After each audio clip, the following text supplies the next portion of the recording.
My current role is in economics at the Heinz School, and I teach an energy and the environment course, which is really bringing energy and the environment together and looking at it through a sort of economics lens, so that students can understand things like what are the ramifications of imposing a price ceiling, what are some things that one wants to look at when thinking about the regulatory process, and so forth.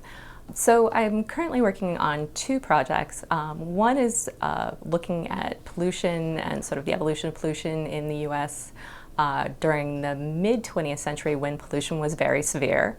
and looking at the mortality impact. The other thing that we're working on, and I'm working with a group of co-authors, is really looking at the US historical experience with respect to climate change. In both of those projects, the project related to climate change and the project related to the use of coal for home heating, one of the reasons why we want to understand the American experience is because that itself is inherently interesting, but also because both the severe pollution from the use of coal for home heating is occurring in the developing world today, and similarly we expect many developing countries to experience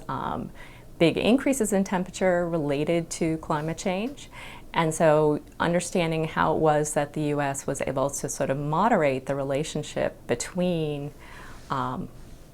high heat and mortality that is mitigated will, we hope, be helpful in terms of thinking about policies that will be effective in the developing world.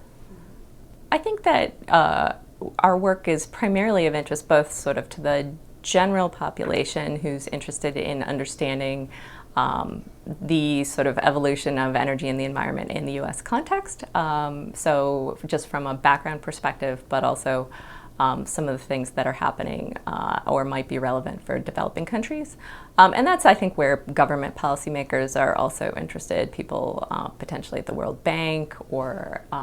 at the IMF. Because again, I think understanding the effects of climate change, what we did here that allowed us to mitigate it in the US context, and what might be useful avenues for mitigating it in developing country contexts.